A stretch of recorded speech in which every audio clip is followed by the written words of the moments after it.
Hi, good morning from Northern Virginia, just outside of Washington, D.C. I am Natalie Roisman. I'm the Secretary of Lawyer Moms of America and our charitable and educational arm, the Lawyer Moms Foundation. I also sit on the board of Project Amplify. I'm very excited today to be joined by Shabnam Clinton, who's also on the board of the Lawyer Moms Foundation and Project Amplify. Welcome, Shabnam. Thank you so much. Thank you so much for taking the time to talk with us today. We're going to be talking about the importance of diversity and inclusion in our advocacy and educational efforts, and we are very fortunate to have you as an expert in this field. So first, let me ask you, before we get into the diversity and inclusion discussion, you're on the board of the Lawyer Moms Foundation and Project Amplify. What draws you to the mission of these two organizations? So before I decided to go to law school, I worked with children for a few years and loved it. And always thought I would go to law school to work in some area of children's rights. In fact, my law journal publication was about children's rights. So, as you're going through law school, you have your passion, but then reality hits, and law school is very expensive. So I was drawn to the large firms versus working directly at a nonprofit. So that's where I landed. And at the firm, I did have opportunities to work on some asylum cases related to children. So it still fulfilled some of my desire to work with kids, but not all the way. And I currently work for the government and still do work in a public service agency, so do have an opportunity to help people when I can. But when this opportunity presented itself, it kind of merged both of those desires and was perfect. Well, thanks. We are definitely lucky to have you on board for many reasons, one of which is that you hold an executive certificate in strategic diversity and inclusion management from Georgetown University. It's kind of a mouthful, but it sounds really impressive. So what is that exactly? And how does the training associated with that certificate prepare you to specifically contribute to the efforts of Lawyer Moms of America and Project Amplify? So D&I, diversity and inclusion, is fairly new. Maybe we're seeing more and more organizations and corporations paying more attention to it these days. So you can't get a degree in it quite yet. And the only programs where you can obtain an executive certificate are at Georgetown and Cornell. So it made sense for me to do the local program at Georgetown.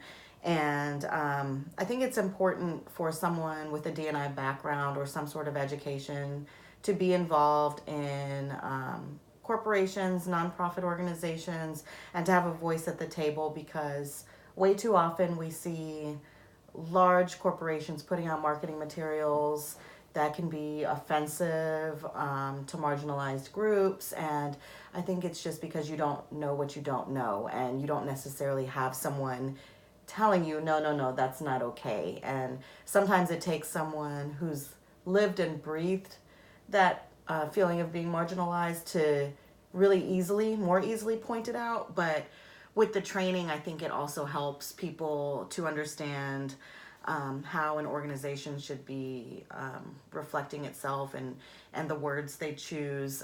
So I think it's important for someone with some sort of background like this to be able to kind of look over marketing materials or website or social media to say, okay, this looks good, or this could potentially be offensive to a certain group of people. Thanks. And we're certainly grateful that you have decided to bring that expertise to our organizations and to help us think through, some of those issues. You and I have certainly talked before about the importance of centering. That's a word that we use a lot in the D&I context, and hopefully folks are familiar with it, but some people may not be. We've talked about the importance of centering the voices and the experience of marginalized individuals and communities. So how does that happen, and how does an organization, and I guess it could be a business or it could be a nonprofit, how does an organization keep that in mind? Well, I think first and foremost, we all have to be self-aware. I think that's the first step in keeping these topics in mind. And when you're thinking about marginalized groups, it's not just enough to talk the talk, you have to walk the walk too. So you'll see organizations that say, yeah, we have this great D&I program but yet you don't see any diversity in upper level management. It doesn't align. So I think you really need to, an executive or a leader of an organization, keep that in mind moving forward in first and like your employees or the people at the foundational level and organizational level, and then build out, when you're thinking about your community efforts and outreaches, like you really have to think about unconscious bias. And if you're not aware of what unconscious bias is, we all have them, and it's okay to have them. It's not okay to act upon them. So I think you need to be aware of what those unconscious biases are. And there's a lot of tools online where you can do self-assessments. I've taken many, and I just thought I didn't have a bias bone in my body, and I do. And it's just important that I'm aware of those and don't act upon them or make those, our brains automatically make snap judgments of people when you meet them. It's important to then move beyond that and understand, okay, this is my brain triggering this because of my upbringing or my education or my socioeconomic situation, and then moving beyond that and recognizing that, okay, now how do I move beyond this and make sure that my words align with my intentions. So I think what I hear you saying is that, everybody, whether you're in a workplace situation, whether you're in a nonprofit organization, whether you're in a leadership role, or whether you're in a volunteer, on the ground role, everybody's bringing their own experience and along with that their own biases to the work that they're doing. And so in organizations like Lawyer Moms, like Project Amplify, where the goal in particular is to be advocating for and helping certain individuals and communities, we probably need to be even more aware of that, so that we aren't guessing and then messing up, frankly, at the way that we are, handling and working with certain populations that are the ones that we most want to help. So that is super helpful to me in thinking about our own organizations. What about when we identify or reach out to potential partners? What are some things that we should be aware of there? So I think it goes back to when I say not just talking the talk, but walking the walk. I think when looking at potential partners or sponsors, I think it's important to actually maybe check out their social media presence or see what type of information they're putting out there themselves, because it's really easy for people to say, well, I'm really committed to this group of people or committed to helping this marginalized group, but then you might see something very off-putting on their social media or an off-putting quote that they've made or something like that. So I think it's really important to be aware of that and perhaps do a little digging and a little research to make sure that these organizations, our organizations, are really partnering with the right people. Because I think a lot of people do say things on their off time or their downtime that doesn't necessarily align with the face they put out during work hours or something like that. Sure, that seems very fair. So one thing that I think is particularly true about Lawyer Moms, about our advocacy efforts on the Lawyer Moms of America side, about our charitable and educational efforts with Lawyer Moms Foundation, and about the work that we're doing with Project Amplify and the other organizations and individuals involved there. This is a lot of grassroots, kind of crowdsourced engagement, right? We don't have a lot of it that is, top down, where we're saying you must do this, you can't do this, etc. So what can you tell, our members and supporters at the grassroots level about how they can engage on these issues in a way that is inclusive, that centers the right voices? What kind of tips can you give? I think one of the first steps would be to do a self-assessment. Check yourself and see what those unconscious biases are that you have, and then be aware of them, because sometimes we're just not aware. I think it really helps when people are aware that, okay, my brain triggers me to make this judgment about this certain group of people when I see them, which is okay, but then being aware of it is what's important. So I think, a big tip would be to start with your own self and do a self-check.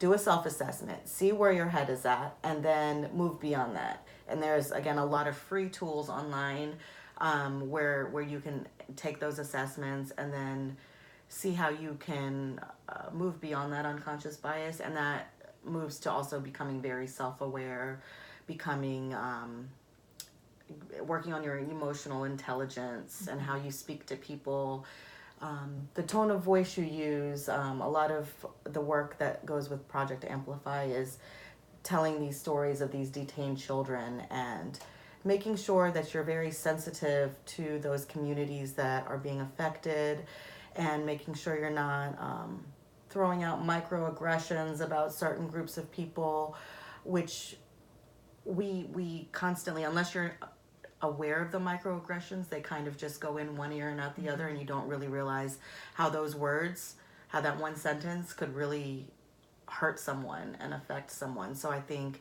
a lot of this is going to come from self-checking and making sure you're working on your own mindset and your own approach before, deciding to like speak on behalf of a marginalized group. I think that's the most important thing. Sure.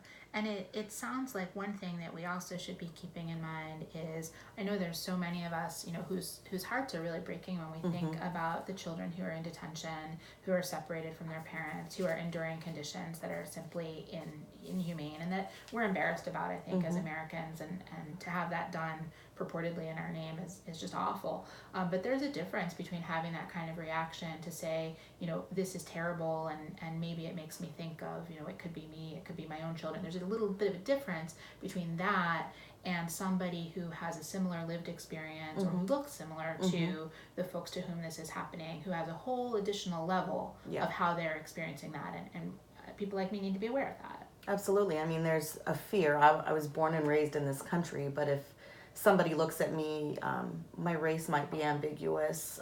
They might not know. And I've heard of stories of American citizens, people of color, who have been detained, and it's not enough for someone to show their driver's license. People are having to carry around their social security cards. It's not enough to just say, this is my SSN, and they're having to go through hours of being detained just to prove that they are a citizen born and raised in this country, which really is outrageous, but that is kind of a fear that people have now, and shouldn't. So I think it's really important to recognize that your best friend might be feeling fearful these days when they didn't before, and that really is just based on what we look like, which is unfortunate. Right. Thank you. So I think you've touched on this already, but just to underscore, while we obviously want all hands on deck addressing these issues, we want to make sure that people like me, who are white, frankly, are bringing this level of consciousness to their engagement. And do you think that a focus on inclusion, that the kind of self-awareness that you're talking about, can that lead to more effective advocacy? Absolutely. Inclusive cultures, studies have shown time and time again, inclusive cultures within nonprofits, within organizations, corporations, promote stronger innovation, promote enhanced creativity, which I think ultimately are going to lead to more effective advocacy when you can tap into those creative brains and find different ways to reach different types of people. So I think starting out strong with with an inclusive approach really is going to help out in tapping into different communities. Great. So I think you've been really generous with your time, and I want to just wrap up with one last question here, and then give you a chance to obviously share anything else that you want to share. But what's one piece of advice, just one piece of advice that you would offer from the top down, organizers, and grassroots advocates, including folks who haven't done a lot of advocacy work, but who might be picking up the idea of Project Amplify and working on a project there? Just one thing that they can do, either generally or in this context, when it comes to diversity and inclusion. I think if I had to give one piece of advice, it would be to practice self-awareness, because I think then that will lead to a greater effectiveness in your approach in any of these projects, in life, in work, and in your friendships. I think practicing self-awareness and particularly for this organization coming from a point of view of from a place of sympathy and being really keen on that and knowing that it could be by luck that you're not in this situation. So just practicing self-awareness and you're focusing on your emotional intelligence and how you speak to people. That's great.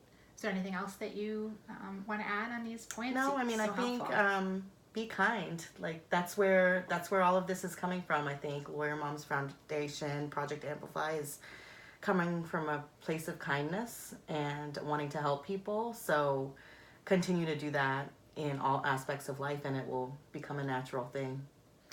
Thank you. So folks who are interested in learning more about the work of the organizations we've talked about here, you can visit lawyermomsfoundation.org. You can visit project-amplify.org or amplifythechildren.org. And you can also find us on Facebook and Twitter. Thank you so much, Shabnam, for taking the time to talk with us and for sharing Thank you. Everything you've learned. Thank you.